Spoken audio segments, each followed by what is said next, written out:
Salmo 67, versículos del 1 al 7. Dios tenga misericordia de nosotros y nos bendiga.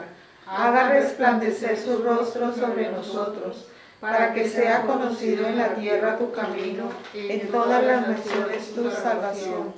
Te alaben los pueblos, oh Dios, todos los pueblos te alaben. Alégrense y gócense de las naciones, porque juzgará a los pueblos con equidad y pastoreará las naciones de la tierra. Te alaben los pueblos, oh Dios, todos los pueblos te alaben. La tierra dará su fruto, nos bendecirá Dios, el Dios nuestro. Bendíganos Dios y témanos todos los términos de la tierra. Padre Santo, en el nombre de Jesús, hoy nos gozamos y nos alegramos en tu salvación, porque mi Señor Jesucristo se levantó de entre los muertos y nos ha dado vida eterna, una vida santa, perfecta y llena de su presencia, porque de Él recibimos todo, gracia sobre gracia, y en su nombre confiamos. En su poder se perfecciona nuestra debilidad, en su amor y en su misericordia tiene contentamiento nuestra alma. Te alabamos, oh Dios, te bendecimos, te exaltamos y damos gracias por tu enorme amor y tu misericordia con nosotros, porque nos redimiste de la maldición y nos hiciste un pueblo santo, deseoso de buenas obras, para mostrarle al mundo quién es nuestro Dios y a quién servimos. Hoy te alabamos, te adoramos y te bendecimos en el nombre de Jesús. Amén. Oh, gracias, Señor, que toda la tierra te alabe, que todo el mundo reconozca, Señor, lo que ha sucedido en la cruz, para que puedan venir en arrepentimiento y fe, de rodillas clamando perdón y misericordia, Señor. Hoy nos alegramos y nos gozamos con tu resurrección en el nombre de Jesús. Amén. Los invito a que vayamos a el Evangelio de Mateo, capítulo 27, y vamos a leer a partir del versículo 50. Evangelio de Mateo, capítulo 27, versículo 50 en adelante.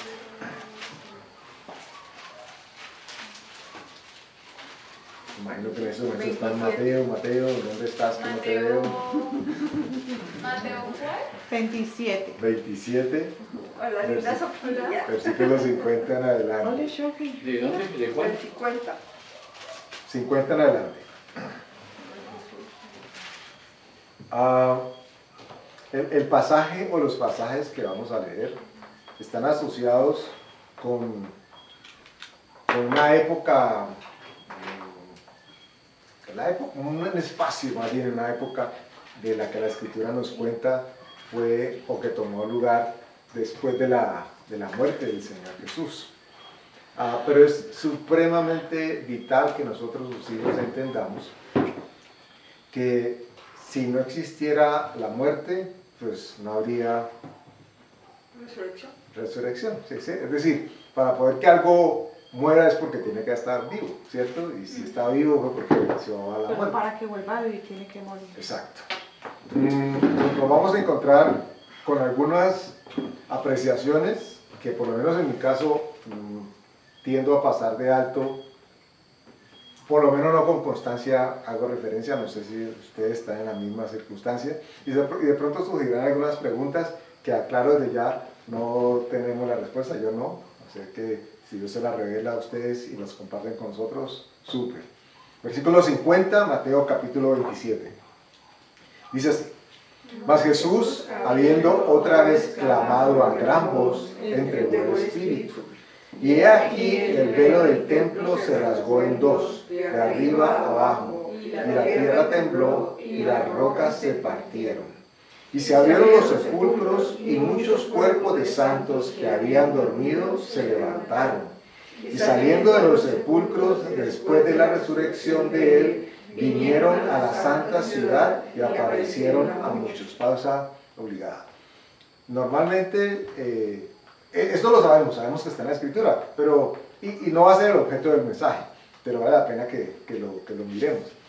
¿Cuántas veces nos hemos detenido a pensar que hubo gente, además de Lázaro, que también resucitó y que andaban por ahí, de arriba para abajo, después de que habían muerto?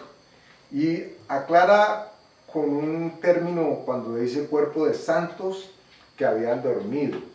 Y esto nos da un indicio de que muy seguramente se podría estar refiriendo a personajes muy significativos en la Escritura que ya habían muerto en el pasado.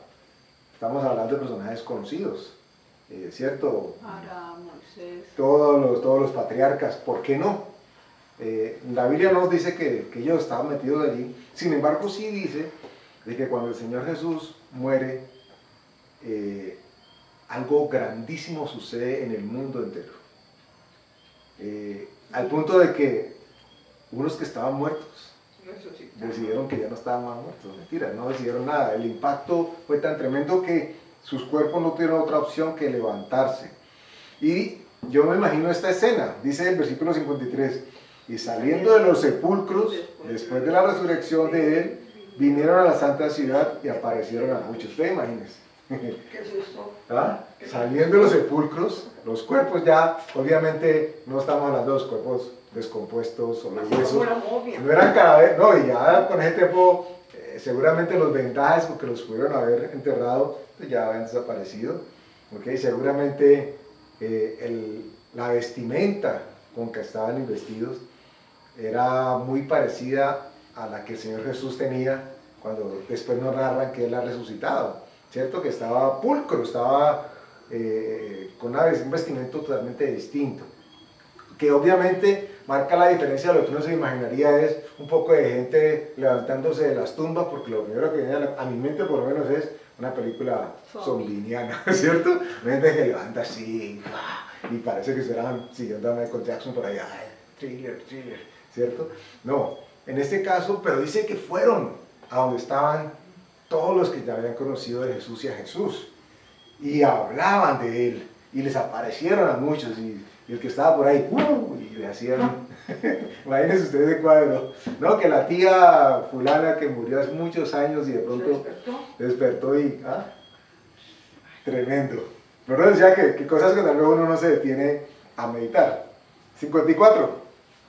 El centurión y los que estaban con él guardando a Jesús, visto el terremoto y las cosas que habían sido hechas, temieron en gran manera y dijeron, verdaderamente este era Hijo de Dios. Otra pausa obligada.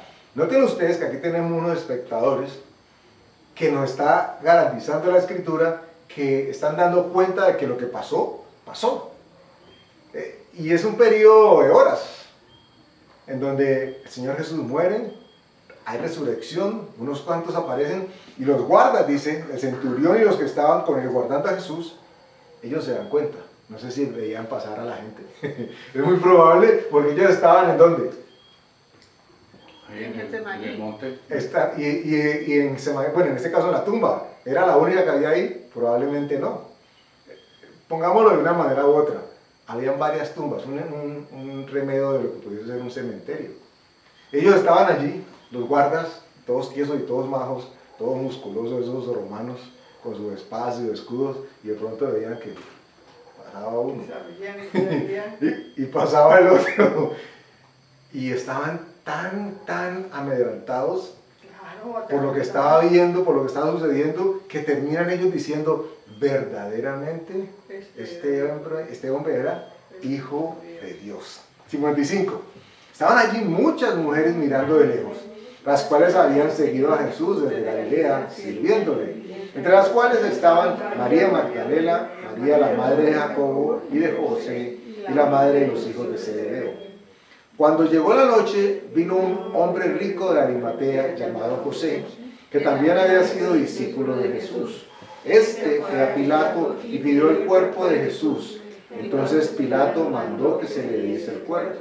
Y tomando a José el cuerpo, lo envolvió en una sábana limpia y lo puso en un sepulcro nuevo, que había labrado en la peña. Y después de hacer rodar una gran piedra a la entrada del sepulcro, se fue. Y estaban allí María Magdalena y la otra María, sentadas delante del sepulcro. Pausa. Por un segundo, permítase usted tratar de hacer una narrativa, una descripción en paralelo. Por un lado, tenemos al Señor Jesús crucificado, vituperado, ¿cierto? Todo afligido y ya entregando su espíritu.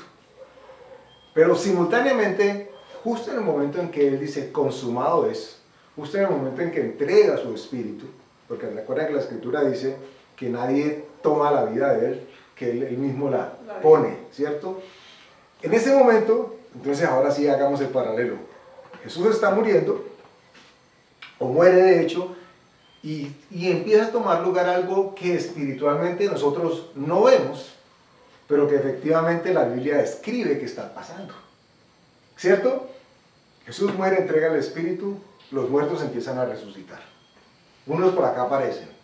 Los centuriones y los soldados se dan cuenta de que está pasando. El mundo de los vivos queda viviendo lo que está tomando lugar en el mundo de los vivos. Bueno, vivos hablo que todavía están respirando, pues. Pero en el mundo espiritual está tomando lugar otra cosa, que inicia a manifestarse en el momento mismo en que Jesús muere. Entonces, por un lado está María, la otra María, están todos afligidos porque el Señor murió. Entonces, por un lado, vamos a jugar a dos bandas. Por un lado está acá María, ay Señor, que no has visto, qué hicieron, dónde lo pusieron. Y por acá en el otro lado están resucitando los muertos. Y por acá están los centuriones así. Y por acá está el Espíritu del Señor Jesús, ya no preso en el cuerpo en que estaba. Están narrando dos momentos que están tomando lugar al mismo tiempo. Unos los pueden ver, otros no lo cuenta la Escritura. Pero ambos son totalmente significativos, porque lo que pasó con la muerte del Señor Jesús afectó el cómo los demás estaban percibiendo, inclusive viviendo las cosas. Pero más significativo que eso aún es el hecho que la muerte y cómo los demás estaban experimentando la muerte no significaba lo que para los demás estaba siendo significada la muerte. Me explico. Para unos, los que estaban por acá, estaban afligidos, carilargos, sin esperanza, a pesar de lo que el Señor Jesús les había dicho, ¿cierto? Muchos estaban todavía compungidos, porque el mismo ejemplo, o la misma palabra que el Señor había compartido, todavía no se les había revelado. Ellos no tenían todavía claro qué era ese tema de resurrección. Es más, cuando Jesús resucita, que van y tocan, y que venga, que sí, que el maestro se levantó, ellos estaban diciendo, no, usted está loco, usted está loca, María. ¿Recuerdan que llegaron ellas a decirle, el maestro resucitó, el maestro vive? No, ¿ustedes de qué están hablando? Ellos todavía no tenían claro muchas cosas que Jesús les había manifestado. Por un lado, ellos estaban experimentando en la carne el dolor, la manifestación de lo que ellos no querían que pasara. Pero al mismo tiempo, en la parte espiritual estaba tomando lugar algo que ellos no se imaginaban que estaba pasando. Y que era totalmente imprescindible que tomara lugar, a pesar del sentimiento que ellos estaban experimentando acá. Las mujeres y los discípulos acongojados y llorosos. Pero en el mundo espiritual estaba tomando lugar algo que ellos no comprendían, que no sabían, que ni siquiera se imaginaban.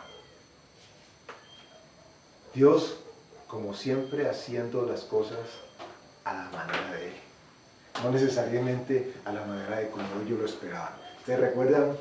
Nos cuenta la Escritura, y ahora pues en estos días se retoma casi siempre desde la televisión y en todo. Pedro, de manera impulsiva, sacando espada para decir cuántos son y cuántos quedan. Al Señor nadie me lo toca, yo dije que iba a dar mi vida por Él, y espada chineando.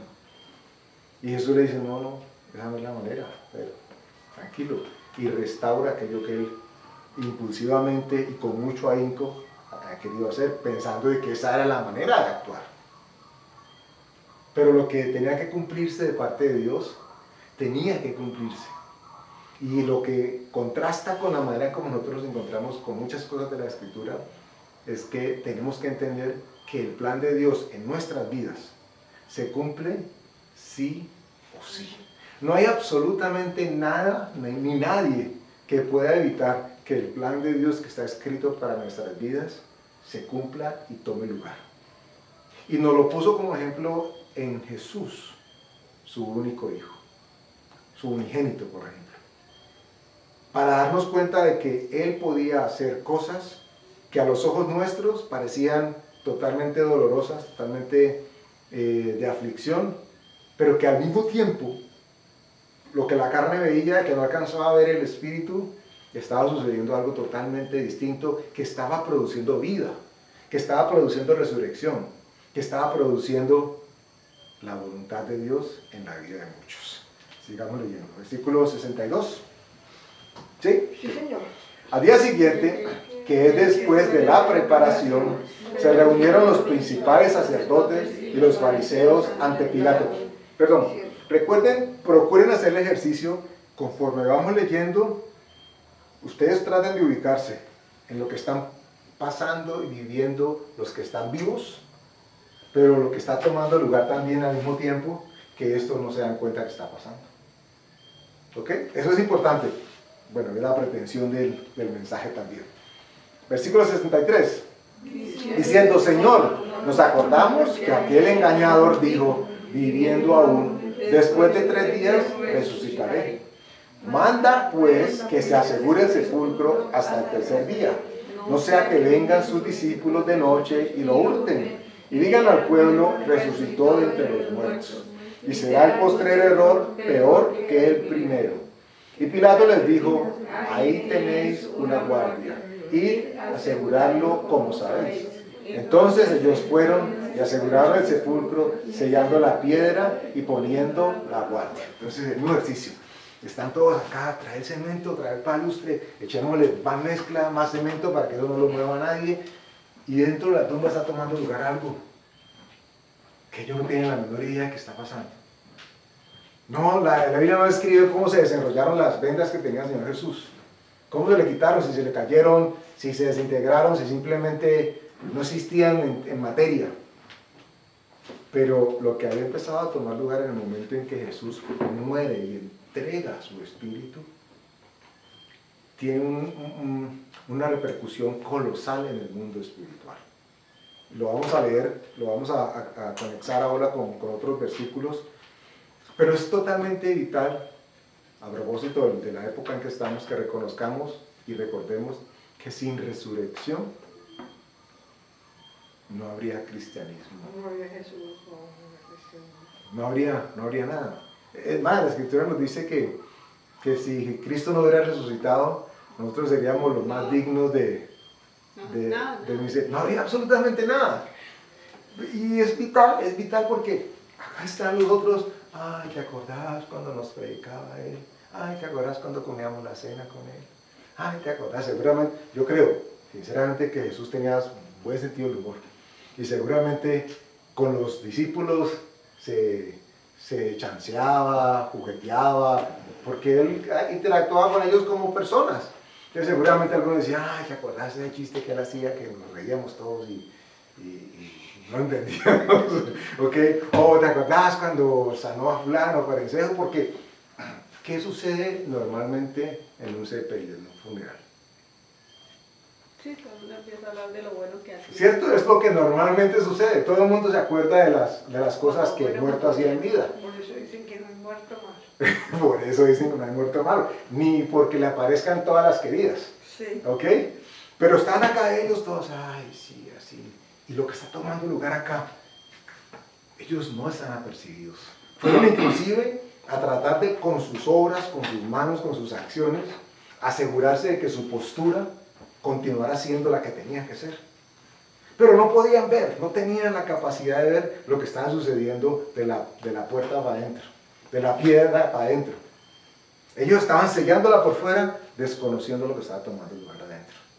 Y sin eso era imposible que la obra de Jesús en nuestras vidas fuera completada. Entonces ustedes imaginen por un lado, la gente acá haciendo oración, pidiendo, ay Señor, tráele paz al corazón de María, la mamá, sus hermanos. Sí, tan bueno que era Jesús, ay, qué pesar, ¿qué vamos a hacer ahora? Porque ellos están acongojados, decía la Escritura. Ellos no sabían todavía qué era lo que iba a pasar, a pesar de que Jesús les había dicho muchas cosas. Pero acá Dios estaba y no había parado de actuar un solo segundo. Mientras la gente seguía acongojada y los malos seguían planeando sus cosas malas, ¿cierto? Porque fueron y contrataron a estos para asegurarse que del sepulcro no saliera nadie. O sea, para que el muerto no se volara. Literalmente, ustedes imagínense, no, pongámosle un candado al ataúd. ¿Para qué? Para que alguien no entre, sería. ¿Cómo qué muerto se va a salir? Ellos no sabían lo que estaba pasando. Y lo he compartido con ustedes a manera de imaginación en el pasado, pero vale la pena recordarlo ahora. No solamente ellos no sabían lo que estaba pasando, el mundo espiritual tampoco estaba enterado de lo que estaba pasando. Ellos estaban celebrando. Por un segundo imagínense ustedes, si lo han visto en películas o lo han leído en libros, cómo los romanos celebraban en sus estadios, en sus circos, en todas las acciones donde ponían a combatir a los gladiadores, o llevaban las fieras, los leones, los tigres, los animales para que se presentara la lucha, y estaba todo ese público enardecido y con esa sed de sangre, y ay, dale, y matalo, y chuzalo otra vez, cualquier parecido con muchas cosas que toman lugar en la Biblia. Sí. Imagínense ese cuadro, pero en un contexto espiritual. Porque los que llevaron a Jesús a matarlo, los que lo entregaron, no tienen la menor idea de cómo están siendo usados, o más bien, por quién están siendo usados.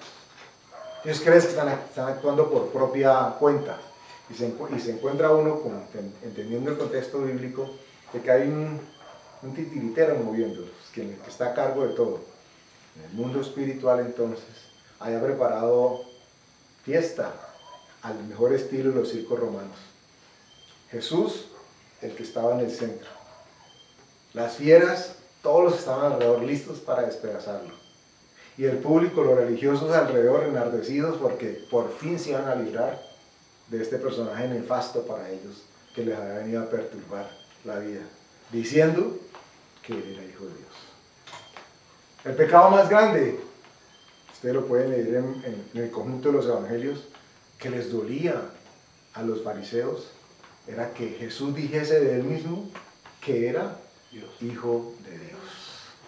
Y decían ellos, pero es inaudito, ¿cómo puede decir que es hijo de Dios? Y ustedes se imaginan un mundo en el cristianismo ahora, en este momento, donde nosotros tuviésemos que cuestionarnos si pudiéramos decir o no que somos hijos de Dios o no.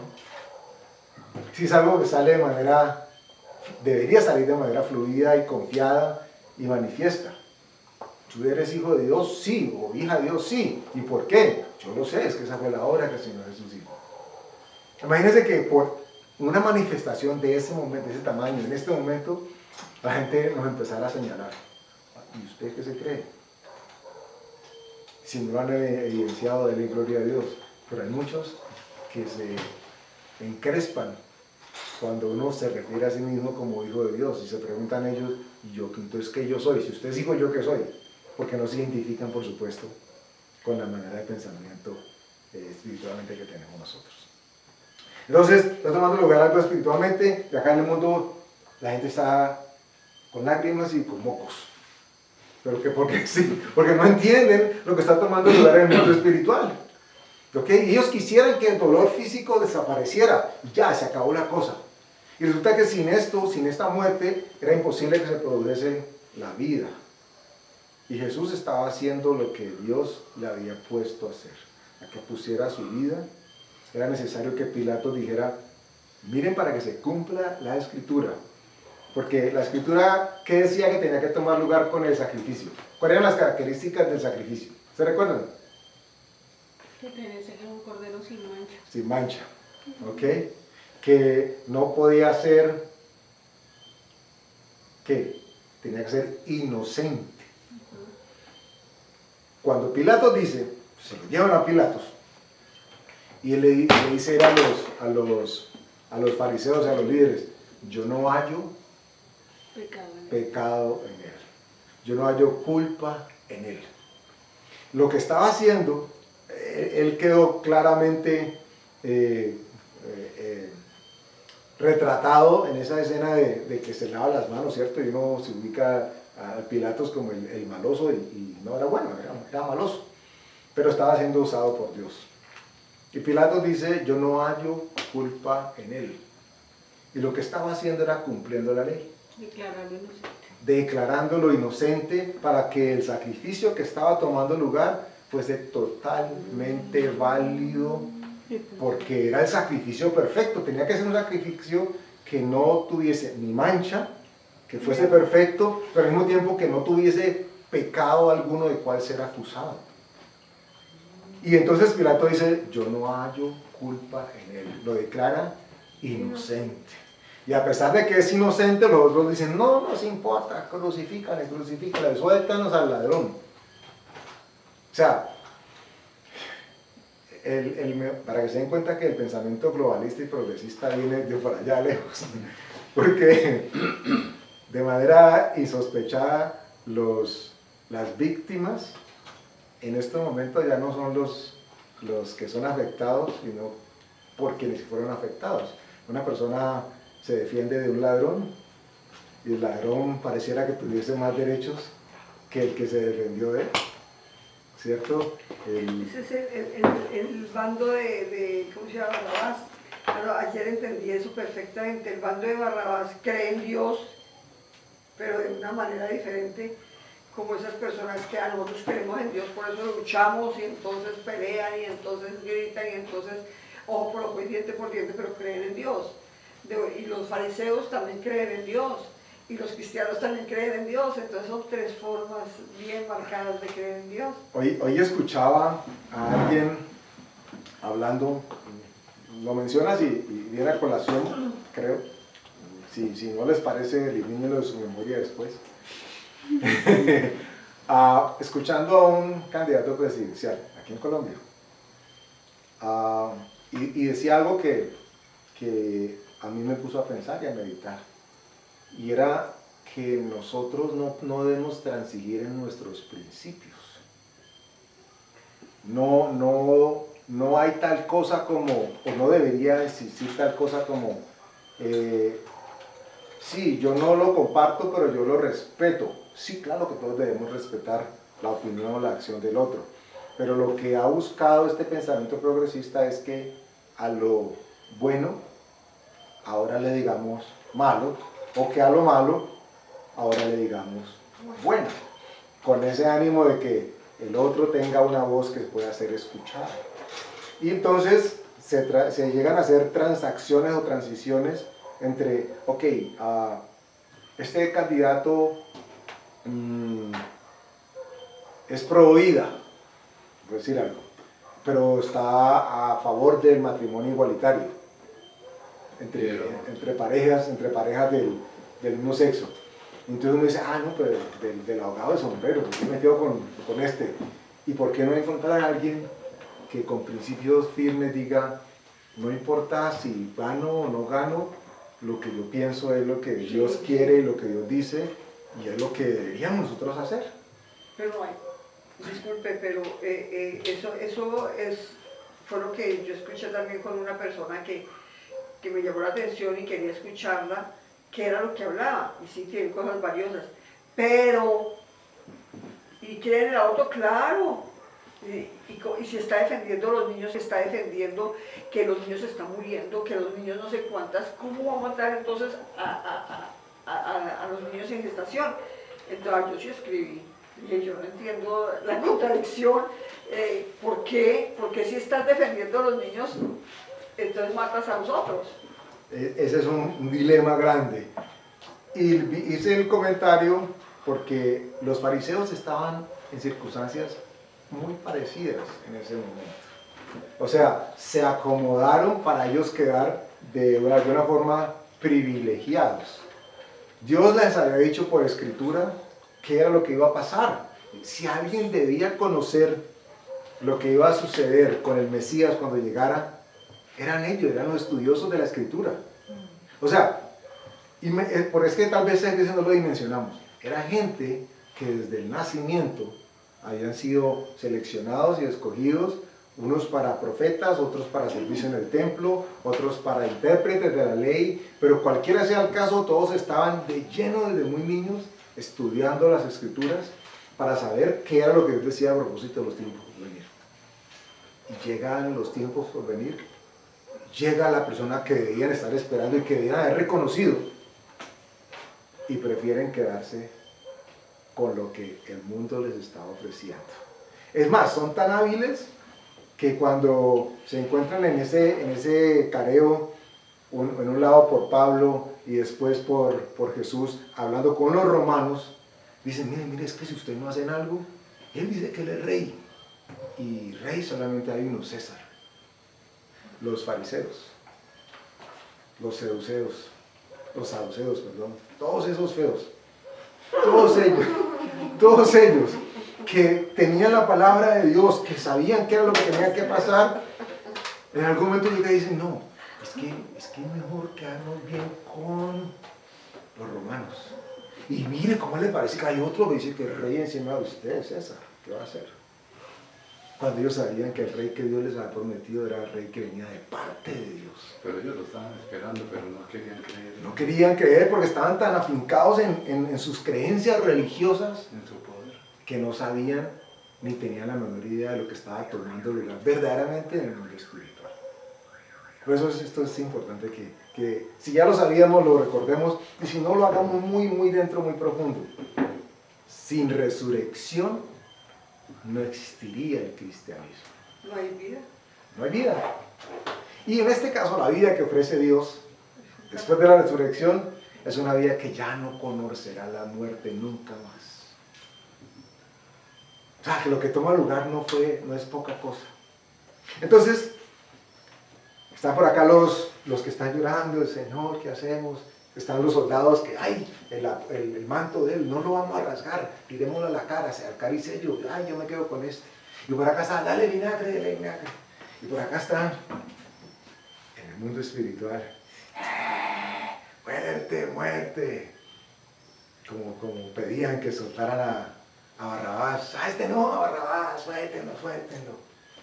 Y finalmente Jesús llega y entrega el Espíritu. Y acá seguramente en el mundo espiritual, lo matamos. Y por acá, dos cosas tomando lugar en el mismo momento, el mismo evento. Sin embargo, acá el significado era totalmente distinto al que parecía que estaba tomando lugar acá. En el mundo físico había dolor de carne, sentimiento y sensación, que pareciera manifestar mucha cosa, pero que no significaban nada con lo que estaba tomando lugar acá. Porque acá Dios estaba haciendo la obra. No había nada que los de acá hicieran que evitara que el plan de Dios perfecto tomara lugar y se cumpliera.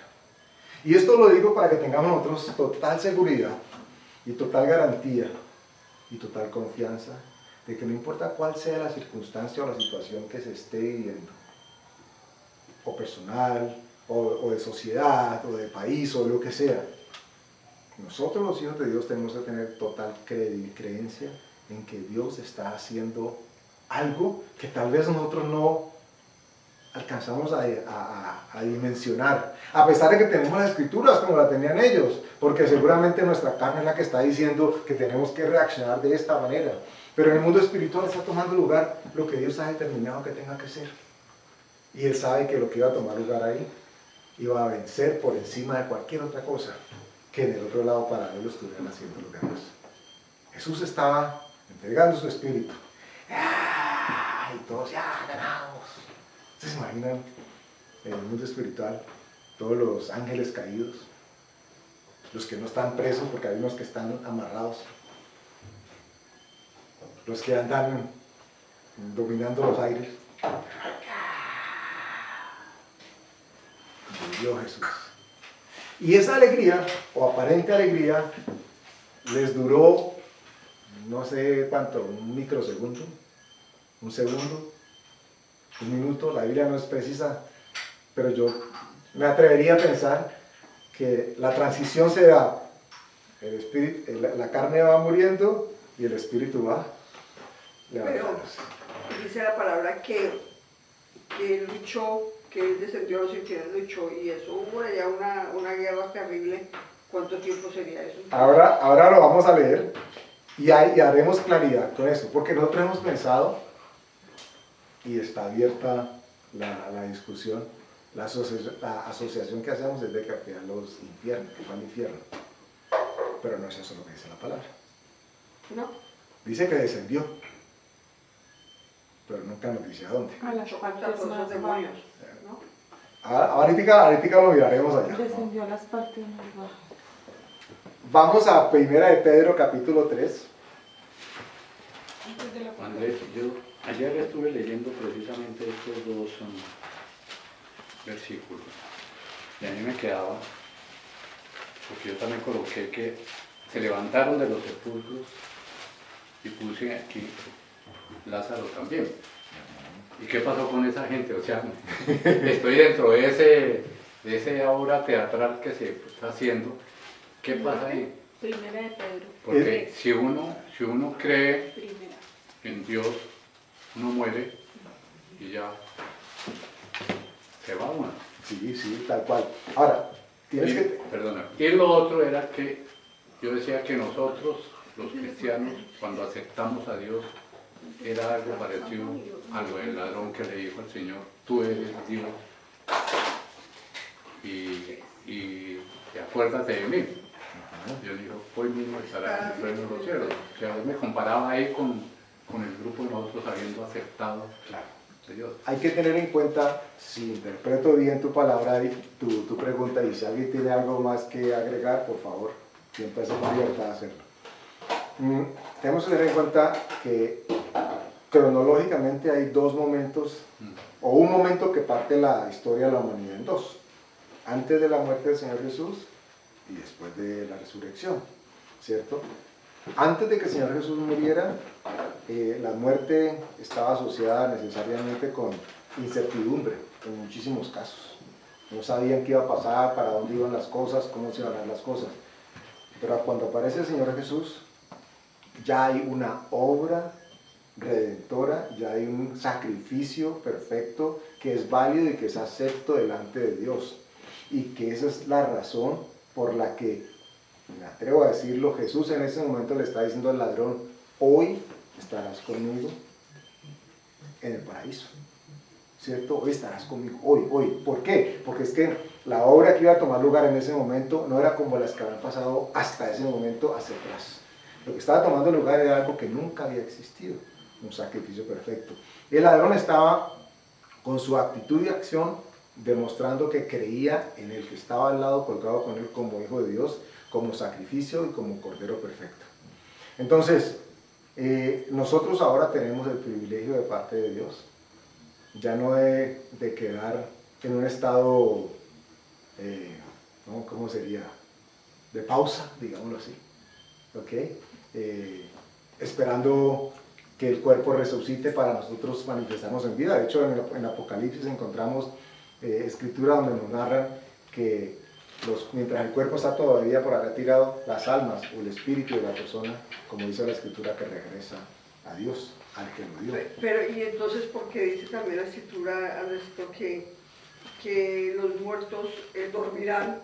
O sea, los muertos dormirán, pero son aquellos que no creen en Dios, son los que están durmiendo y después resucitarán, o nosotros dormiremos también junto con ellos, o ya nosotros estaremos en el paraíso. Nosotros, lo que hemos entendido es que aquellos cristianos que hemos creído en Jesús y que hemos sido sellados con el Espíritu Santo, nuestro ser espiritual regresa directamente a la presencia de Dios. ¿Ok? Lo que va a suceder en el momento de la resurrección si es que esa persona evidencia, vive la resurrección, es que va a reunirse con un cuerpo ahora glorificado. Si nosotros somos parte de quienes creemos que somos, es de aquella generación que va a ser arrebatada. Entonces no vamos a experimentar la muerte como ellos ya la vivieron. Y hay una o dos razones por las cuales no la experimentaremos, porque es que al negarnos a nosotros mismos, habiendo aceptado al Señor Jesús, hemos experimentado ya muerte. Por lo tanto, lo que viene para nosotros es transfiguración o transformación. Por eso dice la Escritura que vamos a ser transformados en un abrir y cerrar de ojos. ¿Ok? Bueno, no sé si abordemos la respuesta. A ver, yo voy a decir lo que yo he entendido de cuando uno lee aquí que esos muertos se levantaron. Porque nos siguieron contando más, ¿cierto? Porque Sí. uno dice, Hasta ahí llegó. sí, hasta ahí llegó porque... Y yo me he quedado pensando en el poder que se efectúa en ese instante de la tumba del Señor, de que Él muere, que se rasga el velo, porque uno mira antes y después, ¿cierto? De lo que ha sucedido. Y en el Antiguo Testamento se muestra cómo la gente le tocaba que creer por vista, ¿sí? Por vista, porque Dios se manifestaba a través del profeta. Era clarito que le decía a todos los profetas, vaya y haga, vaya y ponga, todo. Esa gente murió creyendo en Dios. Dice que Abraham le fue contado por justicia porque aunque no vio lo que le estaban prometiendo, él creyó. Así fue, allí empieza la fe en Dios de la que nosotros ahorita gozamos. Que es más duro, sí es más duro, porque a ellos podían ver, ellos miraban el poder de Dios, se manifestaba. Entonces esta gente que creía, porque no todo el mundo era incrédulo, creían en lo que el profeta decía. Esa gente se murió y se murió esperando la salvación, porque Hebreos 11 dice, se murieron y no vieron lo que les habían prometido. Pero explican por qué abajo, porque no iban a ser perfeccionados ellos antes que nosotros. Por amor a nosotros fue que Dios alargó como la cosa. Entonces, si ellos se levantan, eso es mi pensamiento, ellos se levantan con cuerpos glorificados. Ellos no se levantan, por eso es que la gente los reconoce, dice que se van para la ciudad. Han sido glorificados.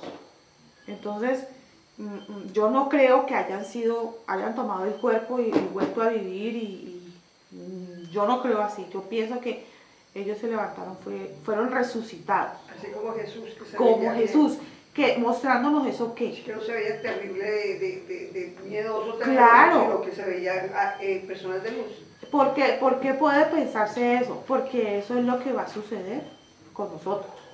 Acuérdense que la Biblia es profética en todo lo que está contando. Eso nos está mostrando que en un futuro eso es lo que va a suceder con nosotros. Imagínate que nosotros lleguemos otra vez a la tierra y veamos no le digamos el nombre a alguien que nos conoce, pues por fe creer que también se va. Nos va a ver, pero nos va a reconocer, pero nos va a ver glorificados. Y ahí ya van a saber que que Jesús existió, que Él vino por nosotros, que nos resucitó de entre los muertos, como Él, porque todo lo que pasa con Jesús pasa con nosotros. Entonces, en ese momento nos está mostrando esa profecía de que a futuro nosotros va a pasar lo mismo. Vamos a estar en una tierra donde habrán vivos de carne y hueso y habrá gente glorificada que somos nosotros. Eso es lo que yo he podido entender o que Dios me ha mostrado acerca de ese momentico. Yo les hago una pregunta a propósito del comentario que hace Martina. La resurrección de Lázaro, ¿en qué estadio la podemos ubicar? ¿En qué? ¿En qué lado podemos ubicar la resurrección? Es la resurrección su cuerpo vuelve a tomar su forma. Sí, pero acuérdate que el Señor Jesús dijo que esa muerte no era, que esa situación era para vida y no para muerte. Estaba profetizado para que la gente en esa época creyera que Él era Jesús, Dios mismo, tenía Sí. que levantar muertos, y por eso levantó como a 3. Sí. A la niñita, Ok, pero la pregunta va a propósito de cómo era el cuerpo de Lázaro después de haber Igual a resucitado. su cuerpo ¿Cómo tenía estaba? el mismo.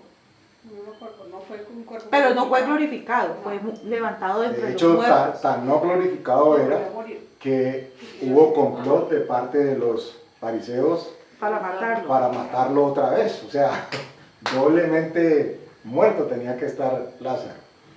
Les decía que la discusión quedaba abierta para la interpretación con el tema de cuál era la procedencia del... Mi amor, o pero estado de los vale muertos. aclarar que el Señor Jesús levanta de entre los muertos a Lázaro, al hijo de la viuda que anda llorando porque era su único hijo, y a la niña Talita Kumi. Esos tres, eso tenía que suceder porque en el Antiguo Testamento está escrito que él iba a hacer eso.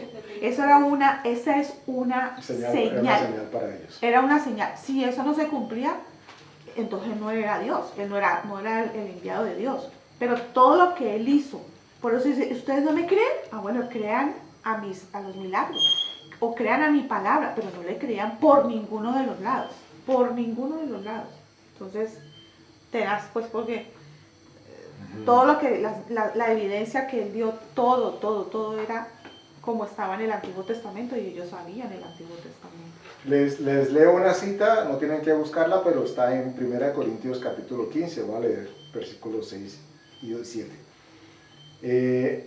Dice el 5, y que apareció a Cefas, hablando de Jesús, y después a los 12. Después apareció a más de 500 hermanos a la vez, de los cuales muchos viven aún y otros ya duermen. O sea, testigos de la resurrección del Señor Jesús, y que lo vieron otra vez. No fueron solamente los 12, dice que hasta 500 personas. Los historiadores, cuando hacen uso de sus técnicas de investigación, los científicos, establecen unos criterios que son los que dicen si lo que están indagando es fidedigno o puede ser considerado o no. Y uno de los historiadores más antiguos y con más credibilidad dentro del cristianismo, que es Josefo, hace uso de cartas que se cruzaron entre los testigos de la resurrección. O sea, hubo comunicación, ya no solamente lo que quedó en los evangelios, lo que quedaron en las cartas, en las epístolas, pero hubo evidencia física de comunicación entre los testigos. Hubo personas que se tomaron el tiempo de indagar dentro de esos 500 quienes todavía estaban vivos años después de que el Señor muere y resucita, y encuentran que no era cuento. O sea, la ciencia misma, con sus propios parámetros de indagación e investigación, sirven como ejemplo para que esto pueda ser y deba ser creíble. Los invito a que vayamos entonces a la primera de Pedro. ¿La leímos ya? No. Primera de Pedro 3. 3. Y vamos y leemos versículos 18 y 19. Bueno, dice el versículo 18. Porque también Cristo padeció una sola vez por los pecados, el justo por los injustos, para llevarnos a Dios, siendo a la verdad muerto en la carne, pero vivificado en el espíritu, en el cual también fue y predicó a los espíritus encarcelados. Es que, En otro tiempo desobedecieron. siga. Cuando una vez esperaba la paciencia de Dios en los días de Noé, mientras se preparaba el arca, en la cual pocas personas, es decir, 8, fueron salvas por agua. ¿A quién fue él a predicarle? A los espíritus encarcelados. Esto es importante que lo tengamos en cuenta, porque no, a pesar de lo que parece, no apoya una posible teoría de un lugar donde Jesús va a sacar a las almas en penas y les predica y se salvan los que están allá. Sí, eso es de cuidado porque es la iglesia católica le pega para decir que ese es el limbo. Exacto. ¿Por qué? Porque la literalidad de la expresión que se usa aquí cuando dice que los espíritus los estudiosos, ya alguien ha hecho esa labor por nosotros y nos la entregan un poco más molida, pero podemos indagarla, están refiriéndose a las menciones de los ángeles que cayeron. Uno puede citar Génesis 6, que son los que decidieron, hijos de Dios dice la escritura, espíritus dice el original, decidieron llegarse a las hijas de los hombres. Esta misma cita está en Judas 1:6, donde él dice que no acataron tener en cuenta a Dios, que no guardaron la dignidad de sus propios cuerpos. Entonces está hablando de espíritus refiriéndose a seres o seres angelicales.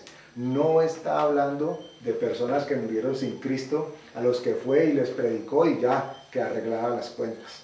Es más, dicen los estudiosos que este predicar en el original significa proclamar, significa dar cuenta de, ¿ok? Es decir, declarar públicamente. Entonces, miren ustedes, volvamos a este paralelo de actuación acá.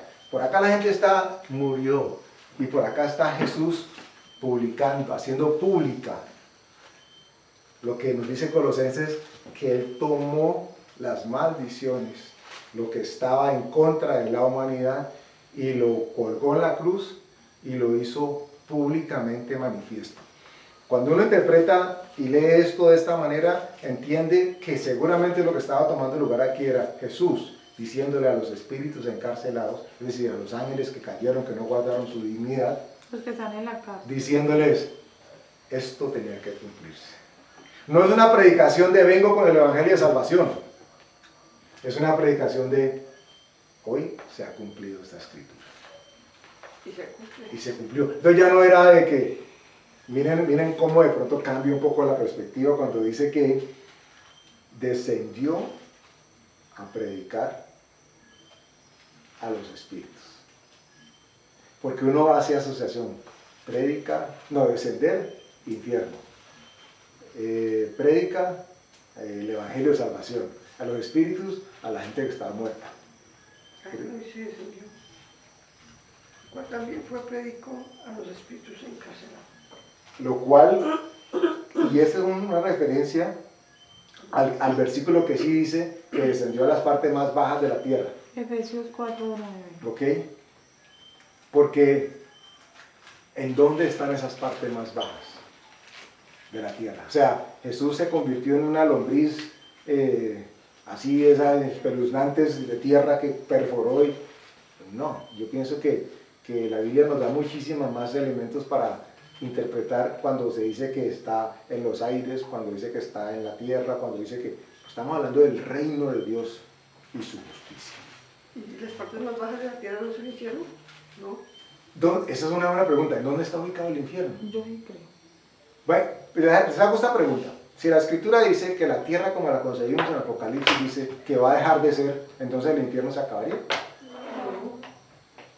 Entonces, porque si el infierno está en la parte más baja, más central de la tierra, en el núcleo de la tierra, que es la parte más caliente, lo que pasa es que nosotros lo asociamos necesariamente con fuego, con calor, ¿cierto? Pero si la tierra va a dejar de ser, entonces el infierno que está en el centro de la tierra también deja de ser. ¿Cierto? Siguiendo esa lógica. Pues sí, porque ya Jesús puso los... Pero la escritura dice que van a estar en el lago de fuego eternamente. Eso es otro lugar. Pero es que mire que ese Jacques Cousteau, ese navegante Sí, con tanto francés. nombre de renombre, investigando en el fondo del mar, llegó a un punto donde oía quejambres y se aterrorizó. Y él decía que él había escuchado a gente quejarse por allá debajo del mar. Hay dos posibilidades, me atrevo a hacer pronto para responder. Él no dijo el infierno ni nada, pero... Hay dos posibilidades. O estaba escuchando a los ángeles que estaban apresados, aprisionados allí, ¿ok? O estaba escuchando el llanto de las ballenas por allá abajo. ¿Por qué? ¿Por qué lo digo? Porque en el espacio han dicho que han escuchado voces también. Y sí. son de Marte. El infierno en Marte. Y si ese fuese el infierno que vio justo o que escuchó, sí. justo, significaría de que desde ese mismo momento las almas están siendo atormentadas. Que lamentos y dolores y lamentos escuchaban. Entonces la gente que va a resucitar, ahora sí para condenación, irían a un segundo infierno. Ay, yo no sé. Esto es una prueba. Les decía que iban a surgir preguntas aquí que no necesariamente tenían la respuesta, pero que invitan a la meditación. Jesús estaba haciendo su obra, o Dios estaba haciendo su obra a través de Jesús, mientras los demás mortales seguían totalmente conmocionados por lo que pasaba. Pero acá estaba tomando lugar la vida, lo que iba a garantizar la victoria de todos ustedes, todos nosotros, generaciones que han pasado y las que están. Pero no alcanzábamos a dimensionar lo que estaba tomando lugar. Acabamos con esto. Reflexión. No importa qué tan difícil parezca el momento, no importa qué tan oscuro parezca la circunstancia, no importa qué tan compleja se vea la situación. Tenemos que estar completamente seguros de que Dios tiene el control de lo que está pasando.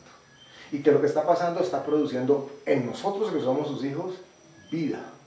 Y está trayendo victoria. ¿Cuál victoria? La victoria que Él ya obtuvo por nosotros.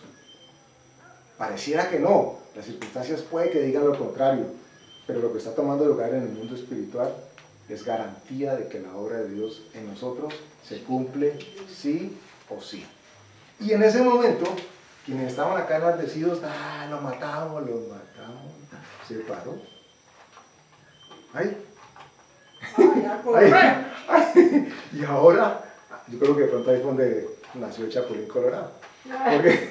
Porque ellos dicen, ¿y ahora qué? Imagínate si ese era el plan secreto, el último plan, acabar con el Hijo de Dios y ya, listo.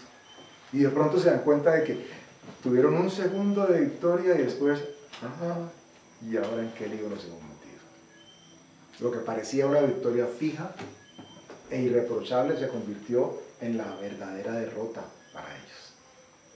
Tenemos que tener confianza que Dios tiene cuidado de nosotros, porque no tendría sentido ni lógica en el mundo espiritual ni humano que Él hubiera hecho todo lo que hizo entregando a su Hijo para que nosotros obtuviésemos salvación y se desentendiese de nosotros, porque sí, dio a su Hijo por nosotros.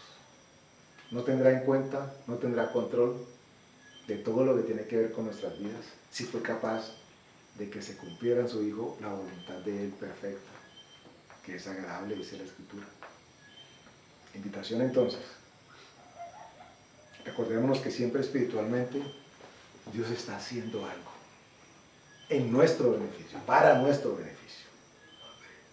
Y que aunque en el mundo espiritual los locos, los diablos quieran estar, ay, sí, de pronto se dan cuenta que, no hubiéramos quedado quietos, no hubiéramos hecho nada, porque mira Dios lo que terminó haciendo.